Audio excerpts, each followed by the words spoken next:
안녕하세요. 예, 오늘은 이제 우리 새롭게 또 문제풀이 시작하는데요. 지난주 토요일 날 또 국가직 시험 문제를 쳤기 때문에 좀 빠른 시간에 일단 우리 진도가 있긴 하지만 먼저 국가직 문제 간단하게 검토해보고 그리고 진도 또 1회분부터 나가도록 하겠습니다. 먼저 지난주 4월 9일 날 치렀던 국가직 문제, 기출문제 2책형, 그러니까 책형이 2번, 2책형을 같이 보겠습니다. 자, 1번 문제 보시죠. 외래어 표기가 옳지 않은 거 있습니다. 플래시. 자, 맨 끝에 오는 시라고 표기를 하고요. 그리고 또 이 sh는 쉬로 발음 나는 경우는 없죠. 따라서 2번 슈림프가 아니라 뭐예요? 슈림프죠. 정답은 2번 프레젠테이션이고 뉴턴이고요. 자, 2번 보조사의 의미 밑줄 치고, 자, 보조사는 의미를 드러내는 역할을 하는데 이게 옳지 않은 거 됐어요. 자, 그렇게 천천히 가다가는 지각하겠다. 이럴 때 이 는이 어떤 의미로 쓰였느냐라는 거예요. 자, 이때는 천천히 가는 것에 대한 강조의 의미로 썼죠. 다른 것과 대조하기 위해서라면 주로 체언 뒤에 는이 오겠지. 뭐뭐는 하고 너는 이런데 나는 이렇다. 이럴 때 이제 차이, 대조를 보여주는 거고, 여기서는 그렇게 천천히 즉 가다가는 지각하겠다. 이때의 는은 그렇게 천천히 간다 하는 말에 대한 강조의 의미로 사용이 된 거죠. 정답은 1번이죠. 반면에 웃지만 말고 이때 한정하고 단추대로 하면 따로따로 구별하고 바람조차 부는구나 할 때는 그 위에 더하는 의미를 갖는다. 자, 3번 한자성어. 이번에 좀 쉽게 났네요. 그리고 도금도 좋기 때문에 어렵진 않았을 거고, 이런 유사한 문제 우리 풀어봤죠. 그래서 이 서포 김만중의 사시남전기에서 결국 악한 사람은 벌을 받고, 그죠? 그리고 즉 사씨는 다시 누명을 벗고 집으로 돌아오고, 따라서 사필귀정 또는 뭐 권선징악 이런 걸 답으로 할 수 있겠네. 정답은 4번. 자, 4번 문제. 글을 읽고 추론하라 라고 했어요. 자, 추론이라는 말에 흔들리지 말고 결국 이 글의 주제를 물어보는 거죠. 우리가 항상 국어 문제는 앞으로 이번 시험 문제는 특히나 독해에 있어서 여러분들이 뭘 생각할 필요가 없는 거야. 쓰여있는 그대로만 하면 돼요. 문학도 그렇고 비문학도 그렇고. 자, 이 글을 읽고 추론하라 했을 때 여러분들이 추론하는 말 때문에 뭔가 더 상상해야 된다고 오해하지 말고 이 글의 주제가 뭐냐 이거예요. 자, 읽어봤더니 똑같은 보수를 우리가 나누어 주는데 다른 사람보다 더 많이 받은 사람은 미안해하고, 반면에 다른 사람보다 또 적게 받았을 때는 또 뭐예요? 화가 나고, 반면에 같은 즉 돈을 받으면 만족스러워하고, 그래서 사람은 공평한 대우를 받을 때 행복하다. 정답 몇 번? 1번이죠. 대신 이제 이런 문제 풀 때는 사실은 어떤 특정 부분만 읽을 수가 없고 모두 다 읽어야 되니까 재빠르게, 그죠? 재빨리 읽는 그런 시간을 좀 절약하는 게 필요하고요. 자, 5번 문제. 필자가 궁극적으로 강조하는 거, 뭐 물어보는 거예요? 주제 물어보는 거예요. 자, 본문을 보면 로마는 마지막으로 보아야 하는 도시라고 합니다. 장대한 로마 유적을 먼저 보고 나면 다른 관광지의 유적들이 상대적으로 왜소하게 느껴지기 때문일 것입니다. 로마의 자부심이 담긴 말입니다. 여기까지만 보면 로마는 유적지가 발달했기 때문에 즉 로마를 먼저 봐야 한다 이런 얘기죠. 그런데 바로 뒤에 뭐가 나왔어요? 그러나 나는 당신에게 제일 먼저 로마를 보라고 권하고 싶습니다. 자, 오히려 앞에서 얘기했던 것을 뒤집어서 로마를 가장 먼저 보라고 했어요. 그리고 이제 그 이유를 들었죠. 뭐라고 했어요? 왜냐하면 로마는 문명이란 무엇인가 라는 물음에 대해 가장 진지하게 반성할 수 있는 도시다. 결국 로마라는 도시를 보면서 우리가 문명에 대한 뭘 할 수 있다는 거야? 성찰을 해볼 수 있다는 거야. 반성을 해볼 수 있다는 거야. 그럼 그 단어 그대로 가져오면 되죠. 정답 몇 번? 2번. 다음 6번. 글의 제목은 곧 그 글의 주제죠? 자, 읽어요. 평화로운 시대의 시인의 존재는 문화의 비싼 장식일 수 있다. 그러나 항상 접속어 그러나 나오면 그 뒤가 중요하다고 그랬지? 그러나 시인의 조국이 비운에 빠졌거나 통일을 잃었을 때 시인은 장식의 의미를 떠나 민족의 예언가가 될 수 있고 민족혼을 불러일으키는 선구자적 지위에 놓일 수 있다. 자, 시인은 뭐야? 예언가로서의 역할을 할 수 있고 또한 민족의 선구자의 위치에 있다라는 얘기야. 그리고 그 뒤에는 예를 들면 했으니까 더 읽을 필요 없죠? 자, 그렇다면 시인은 예언가요 또한 선구자라. 뭘 다룬 거야? 시인의 역할. 그죠? 역할. 사명을 다뤘지. 정답 몇 번? 3번. 자, 예언가가 되기도 하고 선구자의 지위에 놓일 수도 있다라고 했으니까 이는 뭐 주어진 운명이라는 의미는 아니겠고. 그죠? 또 시인의 생명? 이상한 말이잖아. 그지? 따라서 이건 어렵지 않게 쓸 수 있었으리라고 봅니다. 다음 7번. 시의 흐름에 맞게 설명한 것. 말 그대로 시의 문맥을 해설하는 건데 우리가 기용도의 엄마 걱정은 한 번쯤은 풀어봤던 문제입니다. 그러나 그거는 이 문제 푸는데 아무 상관없습니다. 그냥 이 글에서 해석하면 되죠. 자, 기억에 해가 시든 지 오래다. 이는 시간이 경고한 거다. 맞다 틀리다? 맞다. 니은번. 나는 찬밥처럼 방에 당겨. 찬밥처럼 결국 관심받지 못했다. 외로운 상태다. 가능하죠? 자, 디귿번. 아무리 천천히 숙제를 해도 뭐 때문에 그러지? 그렇지. 엄마를 기다리느라 그런 거죠. 공부하기 싫어한다? 그건 네 마음이고. 따라서 공부하기 싫은 게 아니라 엄마를 기다리느라고 천천히 숙제를 한다. 정답 몇 번? 3번. 또 리을번에 금간 창 틈으로 고요히 빗소리 했을 때 금간 창에 금이가 있어. 이는 그렇게 그때그때 수리하지 못한다는 거. 즉 가난함을 말한다? 가능하죠. 자, 다음 8번 문제. 이런 거 선생님이 잘 풀라고 시 공부 안 한 거야. 무슨 말이야? 일부러 선입견 갖지 말고. 그죠? 이 글에 쓰여진 대로만 하라고 그랬잖아. 여기 밑줄이 어디에 있어? 이슬. 그러면 여기서 이슬은 어떤 의미로 쓴 거냐? 바로 위에 있잖아. 뭐야? 새벽빛 와 닿으면 쓰러지는 그랬어. 그럼 이슬의 성격은 뭐 막다라는 말로 쓸 수도 있고 또 밝게 빛난다라고 쓸 수도 있고 또 물기가 있다라고 쓸 수도 있고 얼마든지 쓰는 사람에 따라 즉 다양한 의미를 해석할 수 있는데 여기서는 어떤 의미를 쓴 거야? 금방 사라지는 것. 그러면 아래에서도 뭘 찾으면 되는 거야? 금방 사라지는 것. 1번. 어머니는 눈물로 진주를 만든다. 이때 눈물은 값진 것이다. 이런 의미로. 왜? 진주를 만든다고 했잖아. 다음 2번. 반짝이는 나뭇잎. 이때 나뭇잎은 뭐야? 반짝이는 것. 다음 만약에 이슬이 영롱한 이슬하고 반짝인다라는 의미로 썼다면 2번이 답 될 수 있죠. 그러나 지금 위에서 이슬은 금방 사라지는 것, 허무한 것 이런 의미로 쓴 거야. 자, 3번. 잠을 깨고 나니 고된 인생도 한바탕 꿈처럼 여겨진다. 이때 꿈은 뭔가 목표를 둔다는 의미도 아니고 달콤하다는 의미도 아니고 뭐야? 허무한 것. 사라져버리는 것. 따라 답은 몇 번? 3번. 얽매인 삶보다는 구름 같은 삶. 이때 구름은 어떤 의미? 그렇지. 자유롭다는 의미야. 그러므로 가장 가까운 건 3번이죠. 다음 9번. 두 단어의 의미관계. 이거 한자 문제 아니죠? 어휘 문제야. 자, 광정과 확정. 이거 어디 나와? 기비독립선언서에. 광정한다라는 건 뭐야? 확정하고 광정하다. 바르게 정한다 이 말이야. 따라서 유의관계죠. 자, 몰랐다고 하자. 2번 봐. 부상하면 공부한 거야. 부상지척에 할 때 부상은 뭐야? 해 뜨는 곳. 함지는 뭐야? 해지는 곳. 무슨 관계야? 반의관계. 3번 증상과 비방. 중상과 비방. 뭐야? 모함하다. 유의관계. 갈등과 알력. 역시 유의관계. 답은 몇 번? 2번. 막 틀리는구만. 막 틀려. 양쪽에. 어? 자, 10번. 다음 대담에 대한 설명으로 적절하지 않은 거. 자, 윗글을 얼른 빨리 읽고 진행자가 하는 태도, 김 교수가 하는 태도 이걸 가지고 지적하는 거야.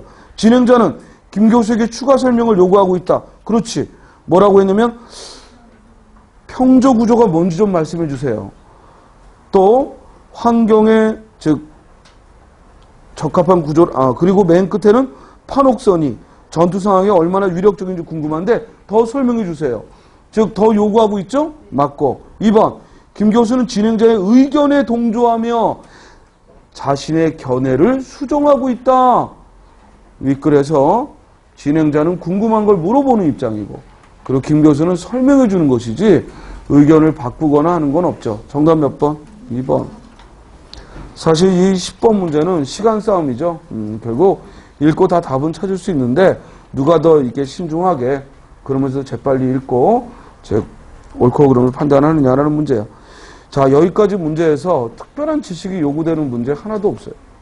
결국 문제 읽고, 뭐 외래어 같은 것도 어렵지 않은 거였고, 자, 읽고 대신 그냥 물어보는 거에 집중해서만 풀면 되는 거였어. 자, 11번. 띄어쓰기 물었어. 1번. 스승이라기보다는, 보다. 여기서는 조사죠? 뭐뭐보다 비교격 조사니까 붙여야 되고. 황소같이 할 때 같이, 조사와 부사 두 가지가 있는데, 같이가 처럼과 바꿔 써서 되면 조사라고 그랬어? 황소처럼 이랬다? 붙여야지. 은커녕은 수십 번 했잖아. 붙여야지. 정답 몇 번? 4번. 그것하고 다르다 할 때 하고는 조사야. 조사로서 구어체에서 주로 쓰는 거지. 즉 비교문에 쓰는 뭐뭐와 다르다 할 때 와 대신 뭐뭐하고 다르다. 그래서 조사라 붙였죠. 정답은 4번. 12번. 뜻풀이가 옳지 않은 거. 이것도 공부한 거다. 그죠? 안 갚음과 안 갚음 구별해야지. 안 갚음이 이응 받침의 안 갚음이 복수한다는 의미고 니은 받침의 안 갚음은 뭐예요? 은혜를 갚다라는 거예요. 그런데 2번. 이제는 안 갚은 때가 됐다. 해를 다시 준다. 이때 뜻에 맞는 건 뭐야? 안 갚음 이응이죠. 정답 몇 번? 2번. 햄이 공부한 적 없어. 3번 볼성. 이건 볼성사납다 하고 얘기를 했을 뿐이고 낱말 뜻 충분히 사전 보면 공부했던 거고 4번 공부한 적 없어. 이해돼? 4번하고 1번은 여러분들하고 공부한 적 없는데 대신 해미 같은 경우에는 사실 일반적으로 뭐 글 속에서 많이 보던 거라 알 수도 있겠지만 내가 수업 시간에 한 건 아니기 때문에 해미와 상고대 몰랐다고 합시다. 그러나 안 갚음은 이건 수업 시간에도 했고 또 기본서에도 안 갚음 구별하는 거 있고 그죠? 이 정도는 쉽게 하리라고 봅니다. 정답은 2번. 13번. 표준어가 아닌 거. 자, 장단지, 귓밥, 눈초리, 콧망울. 이거 분명히 문제 시간에 했어요. 콧망울이 아니라 뭐라고요? 콧방울. 정답 몇 번? 1번. 14번. 다음 글에 대한 설명을 옳지 않은 거. 이규보의 경설. 분명히 수업 시간에 다뤘습니다. 그런데 그 다룬 걸 암기하고 쓰는 건 아닙니다. 다만 여러분들은 수업 시간에 분명히 거울을 보고 흐리고 더러운 걸 취했는데 다른 사람이 왜 흐리고 더러운 걸 취하냐 했더니 비록 이것을 내가 흐리고 더러운 걸 취하더라도 나중에 잘생기고 그리고 예쁜 사람이 와서 보면 그때 가서 깨끗하게 하면 된다. 그러니까 본질은 뭐야? 쉽게 바뀌지 않는다.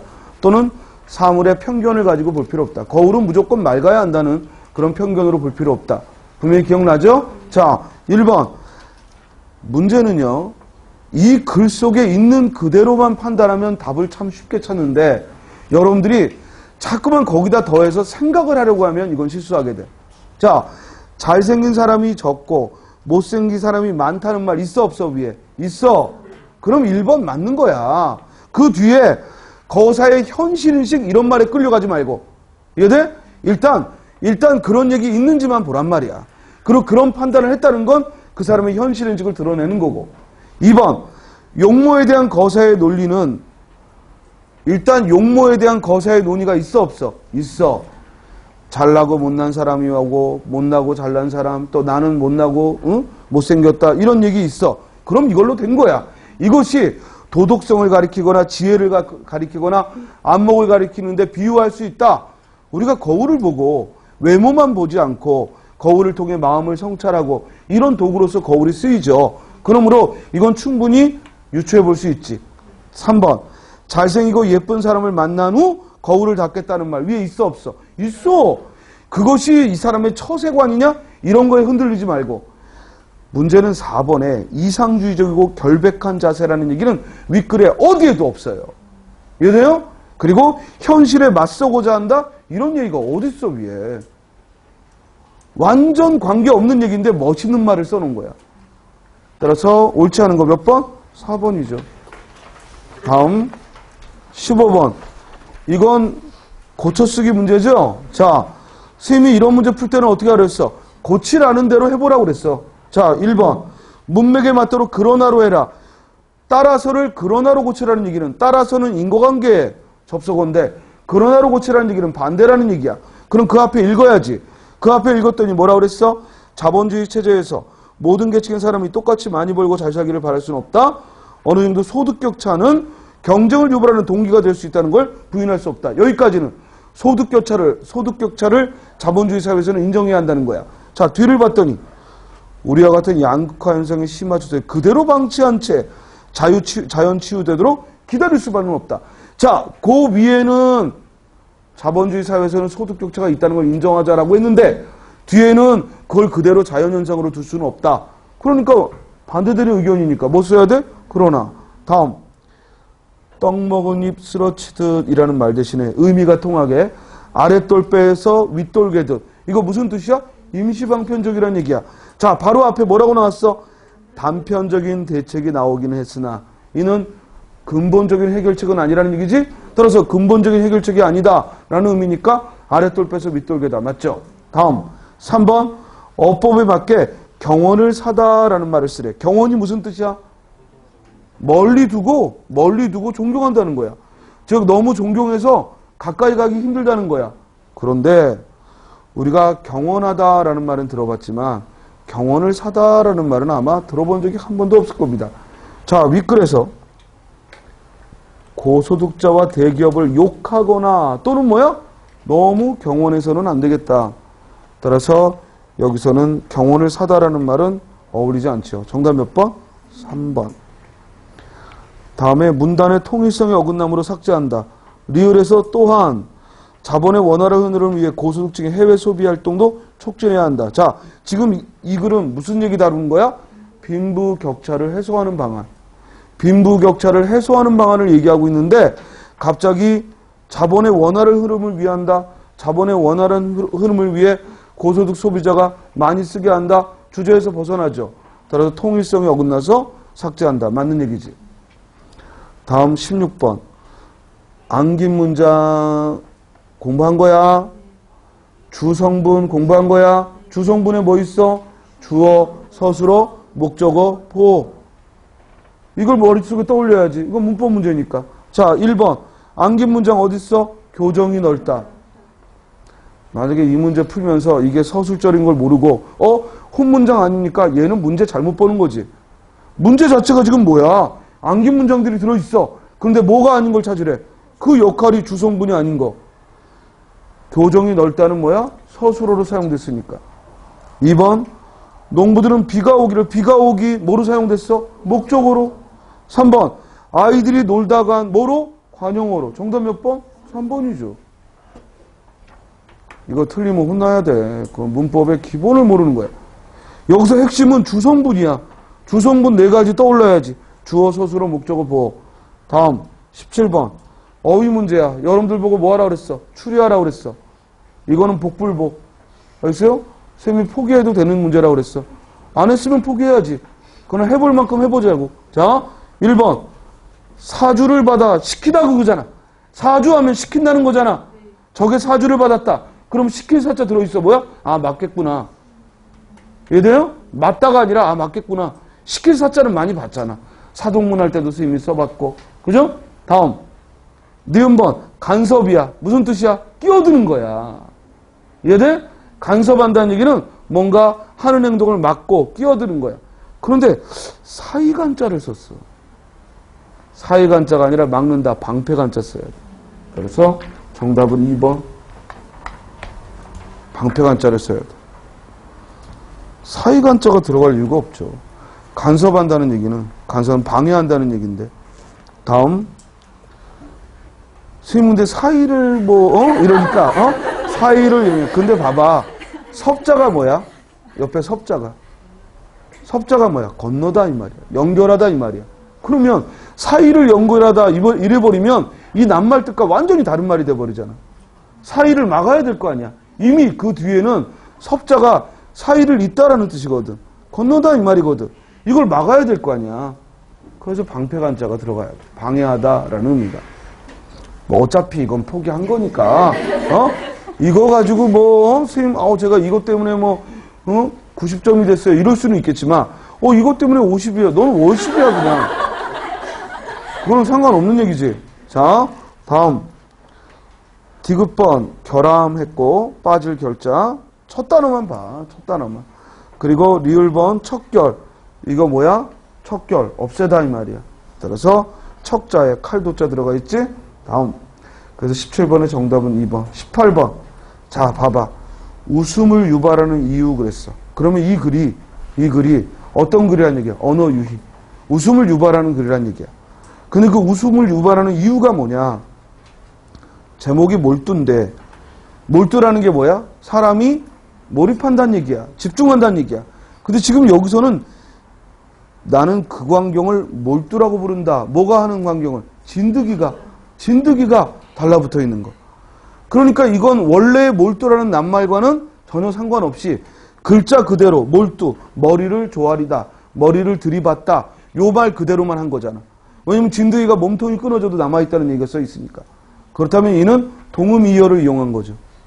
이해돼요? 그래서 전혀 다른 의미를 즉 그 글자에 대입하는 거야. 이는 동음이어를 이용한 언어 유희지. 이해돼? 자, 따라서 1번. 소리는 같지만 전혀 다른 두 단어를 의도적으로 혼란스럽게 섞어 사용했다? 아니, 섞어 사용한 게 아니라 전혀 다른 의미의 단어를 이 상황에 쓴 것일 뿐이지 두 단어, 몰두와 몰두, 그 두 단어를 섞어 이용한 게 아니라 전혀 관계없는 상황에다가 몰두라는 낱말을 글자 그대로만 해석해서 집어넣은 거죠. 일반적으로 예상되는 사건 대신 아주 엉뚱한 사건을 전개했다. 위에서 사건 변화 없어요. 그 다음 묘사하는 대상이 우스꽝스러운 상태? 아니 진드기는 진드기 나름대로 지금 몸통이 잘리면서 최선을 다하고 있는데 이게 무슨 의심스러워. 반면에 어떤 단어를 보통 쓰이는 의미 대신 그지? 글자 그대로 지시적 의미로 사용하다 보면은 이런 웃음을 유발할 수 있죠. 정답 몇 번? 4번.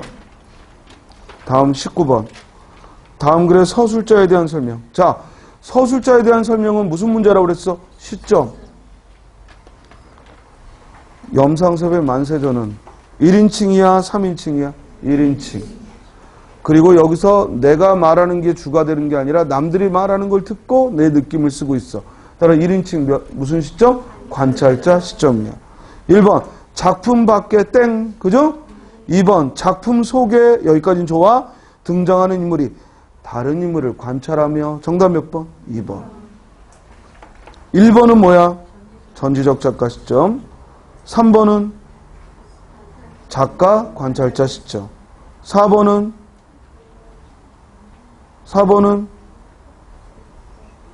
시점의 이동이 일어난다 이 말이죠. 즉 작품 속의 서술자가 작품 밖의 서술자와 교차한다는 얘기는 시점의 이동이 일어난다라는 얘기입니다. 정답은 2번입니다. 다음 20번. 이번 문제에서 새로운 문제입니다. 새로운 유형. 처음 나온 유형이죠. 나머지는 모두 나왔던 유형이고요. 국가직에서 한 문제 정도씩은 이렇게 새로운 유형이 등장하지. 뭐냐면 윗글에 원활한 대화를 위한 협력의 원리 4가지를 썼어. 첫째는 뭐야? 양의 경률. 두 번째는 뭐야? 질의 경률. 세 번째는 뭐야? 관련성의 경률. 네 번째는 뭐야? 태도의 경률. 이걸 설명해주고 이걸 짧은 시간 안에 여러분들이 이해했는가를 물어보는 거야. 자, 먼저 첫 번째 양의 경률은 주고받는 대화에서 필요한 만큼만 정보를 제공하라는 얘기야. 즉 필요한 것 이상의 정보를 제공하면 이는 양의 경률에 어긋난다.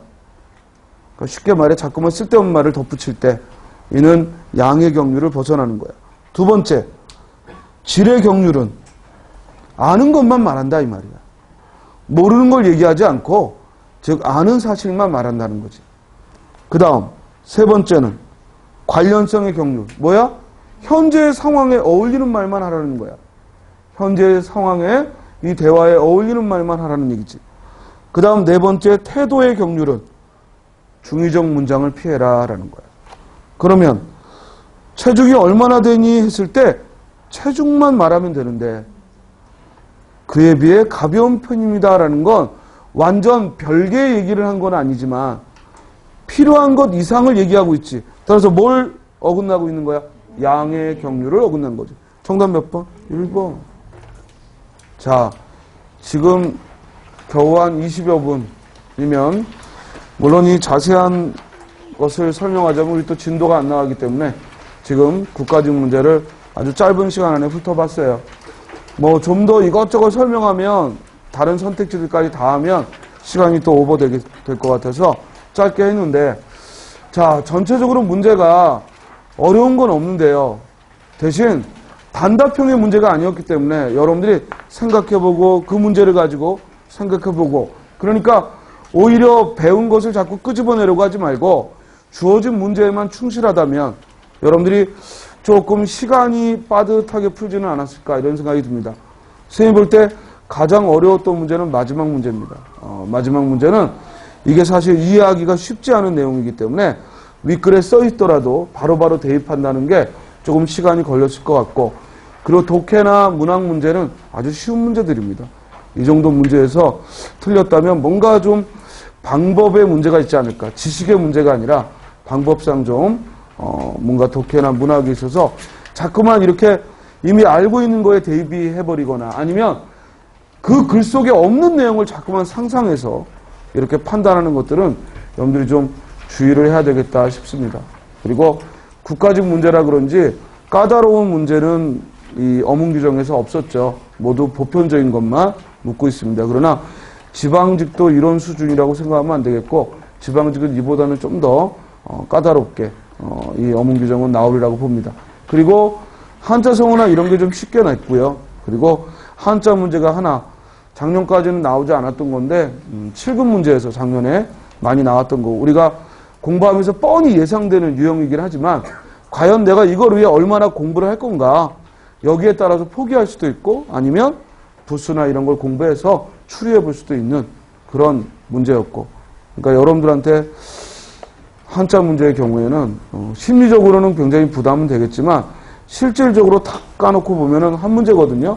자, 그 문제는 어떻게 내가 할까라는 건 여러분들이 선택해야 돼.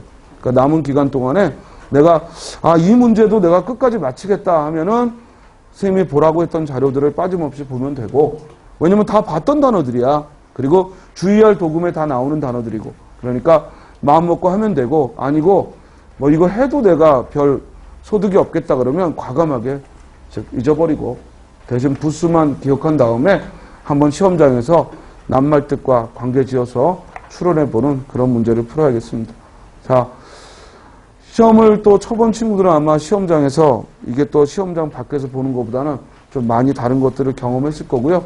그게 여러분들한테 좋은 또 경험이 됐으리라고 생각합니다. 그리고 오늘 이렇게 풀면서 느끼는 건 그래도 썩글이 생각보다 점수가 많이 나오지 않았던 것 같아요.